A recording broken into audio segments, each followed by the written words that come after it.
warahmatullahi wabarakatuh. Halo sahabat BMKG, apa kabarnya? Pada sehat-sehat ya? Kembali bersama saya, Susi, dalam acara Prata, pembahasan ringan seputar cuaca. Kali ini kita akan berbincang bersama Bapak Raden Eko Sarjono. Beliau ini adalah Kepala Stasiun Meteorologi Raja Haji Abdullah. Halo Bapak, selamat siang. Selamat siang, Mbak Sus. Gimana nih Pak kabarnya Pak? Alhamdulillah sehat, baik. Mbak Susi gimana, sehat? Alhamdulillah sehat. Gimana nih Pak? Kita mau bicara sejenak tentang musim. Oke. Apa nih Mbak yang mau ditanyakan, Mbak? Pak, sekarang musim hujan ya?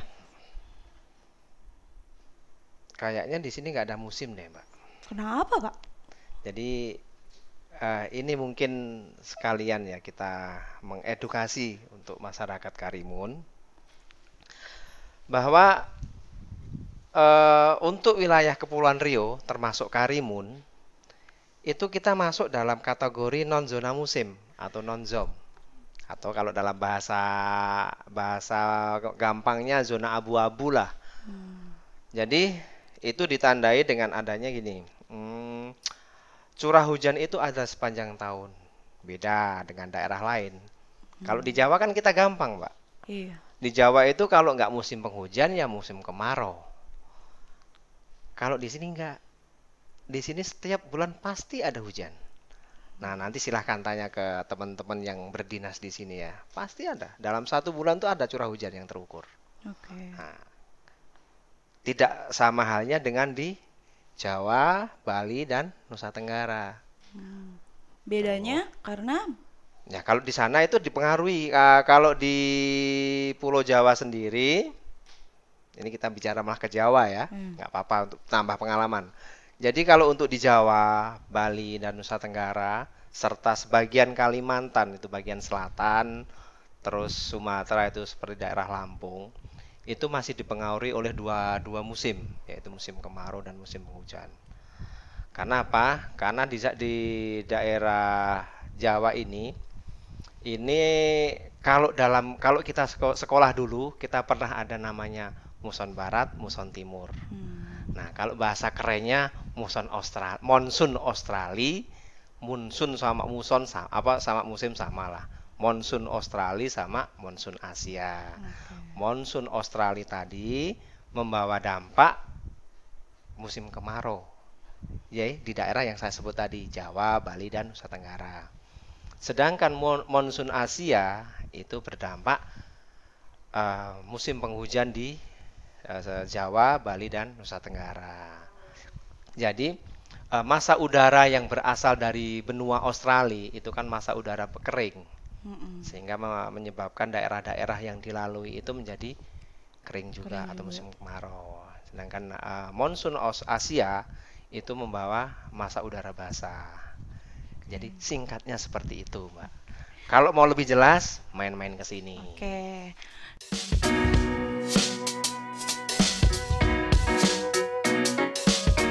Terkait BMKG nih Pak, kenapa dia membuat perakiraan musim? Terus manfaatnya apa untuk masyarakat? Oke, gini ya Mbak ya.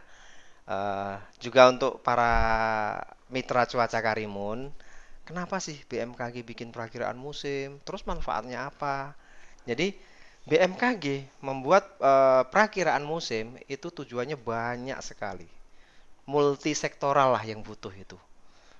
Dari mulai ibu-ibu sampai perusahaan-perusahaan besar semuanya butuh perakiraan musim. Dari nelayan sampai petani butuh perakiraan musim. Saya ambil contoh kecil aja Mbak ya, untuk para petani misalnya. Para petani butuh perakiraan musim. Tujuannya apa? Oh, bulan-bulan apa aja sih yang curah hujannya tinggi, yang curah hujannya rendah. Supaya apa? Supaya kalau dia sudah mengetahui, nantinya dia akan mensinkronkan, memilih tanaman apa yang cocok. Kan nggak mungkin Mbak kemarau kita mau menanam padi, bunuh diri namanya kan. Nah, jadi disitulah pentingnya perakiraan musim. Kalau pas lagi musimnya basah, mungkin nanam padi dan sejenisnya. Kalau lagi nggak susah air, Ya, kita mungkin nanam singkong atau apa, itu yang lebih tahu Dinas Pertanian. Makanya informasi dari BMKG ini eh, butuh juga kerjasama dengan pihak dari Dinas Pertanian, dari Perhubungan. Makanya saya tadi bilang, semua lini sektoral kita rangkul. Karena info BMKG ini merangkul semuanya. Semua orang butuh info cuaca.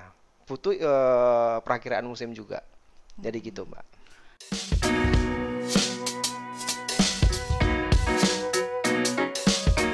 Tuh kan teman-teman, itu tuh fungsinya BMKG. Sekarang nih kita tanya ya, faktor apa saja nih Pak yang mempengaruhi musim hujan dan musim kemarau? Oke, jadi gini ya Mbak Sus, secara umum, saya berbicara secara umum dulu ya. Secara umum di Indonesia ini kan ada dua musim, musim penghujan dan musim kemarau. Musim penghujan itu dipengaruhi oleh muson Asia, sedangkan musim kemarau itu dipengaruhi oleh muson Australia. Secara gampangnya aja gini, kalau angin dari Asia itu pembawa udara basah, kalau dari Australia membawa udara Kering. kering. Jadi gitu. Kalau mau jelas lagi, mau detail lagi, wah, harus siapkan kopi dulu, Mbak. Oke. Tapi intinya seperti itu. Panjang Makanya, ya. makanya kalau kita sekolah dulu, kita waktu sekolah dulu, kalau masih ingat, ada itu namanya muson barat, muson timur. Nah, sama. Muson barat itu adalah muson Asia, sedangkan muson timur itu adalah muson Australia. Jadi gitu. Terus untuk perakiraan musim hujan di wilayah Kepri itu apa Pak yang mempengaruhi biasanya? Nah, sebenarnya kalau untuk Kepri sendiri, Pak ya, di Kepri ini kan kepulauan dan kebetulan wilayah Kepri ini masuk dalam kategori non zona musim.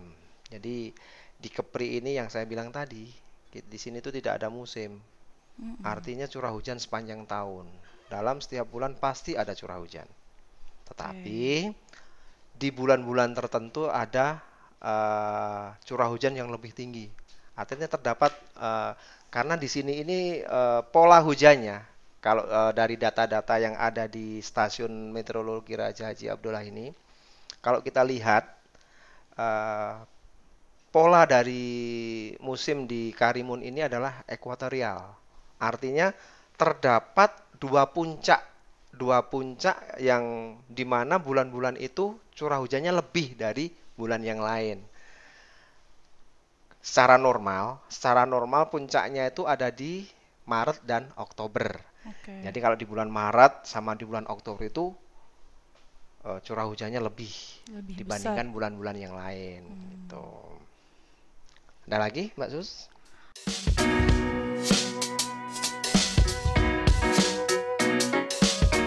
Pak, kemarin saya dengar dari kepala BMKG tentang La Nina. Mungkin sobat BMKG belum ada yang tahu La Nina itu apa sih, Pak? Oh, La Nina. Sebenarnya ada dua, Mbak, La Nina dan El Nino. Keren namanya, Oke. karena itu dari bahasa Latin. Tetapi secara pengertian, saya nggak ingin menjelaskan secara teknisnya ya. Itu ribet nanti, masyarakat malah nggak ngerti. Jadi saya langsung ke dampaknya aja. Jadi kalau La Nina itu basah, kalau El Nino itu kering. Jadi kalau oh sekarang tahun ini ada La Nina, siap-siap aja. Berarti tahun ini curah hujannya lebih dari yang tahun kemarin, tahun-tahun sebelumnya gitu. Artinya sifat hujan tahun ini lebih basah dibandingkan tahun sebelumnya gitu. Itu dampak dari La Nina tadi. Nah, kebalikannya kalau El Nino berarti kering. Kering. Ada lagi, Mbak? Kalau El Nino berarti nanti lebih panas musim kemarau. Ya, lebih kering. Oh. Artinya mungkin yang biasanya, terutama di daerah Jawa yang terasa, Mbak ya. Nah, daerah Jawa dan Nusa Tenggara. Nah, itu dampak dari El Nino tadi biasanya gini. Karena misalnya tahun ini ada El Nino, yang harusnya bulan ini udah masuk musim penghujan, ternyata mundur gitu. Oke. Kenapa kok mundur? Oh, ada El Nino. Jadi kita sebagai orang awam dan saya sebagai orang BMKG itu Cara ngapalinya gampang. Kalau La Nina itu basah, kalau El Nino itu kering. Sesederhana itu aja. Tuh. Yang penting ngerti maksudnya.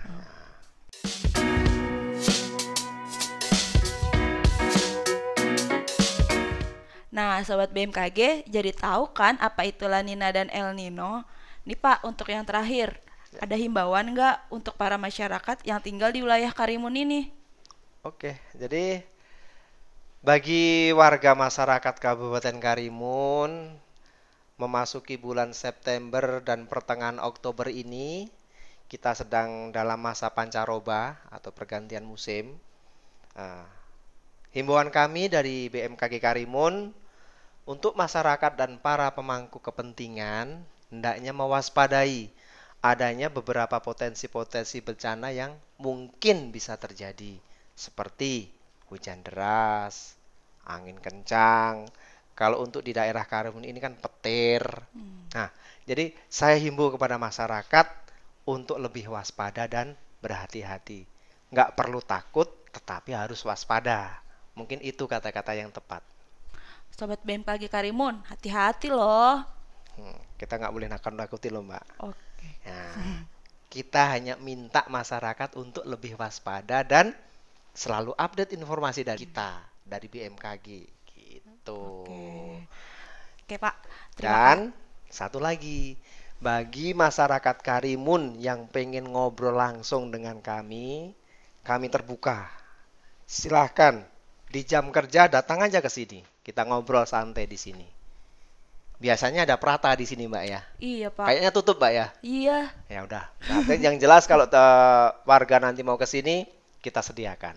Oke. Mungkin itu aja. Mohon maaf kalau banyak kekurangan. Saya kembalikan ke Mbak Susi. Oke, Pak. Terima kasih nih atas kehadirannya Sama-sama, Bapak Mbak. di studio kami. Nanti kapan-kapan kita berbincang-bincang lagi Siap. tentang informasi cuaca atau musim yang lainnya yang mungkin lagi hits atau Siap. lagi datang. Terima kasih, Pak. Sama-sama, Mbak Susi. Nah, Sobat BMKG, demikianlah acara Prata hari ini. Kita ketemu lagi ya kapan-kapan. Dah.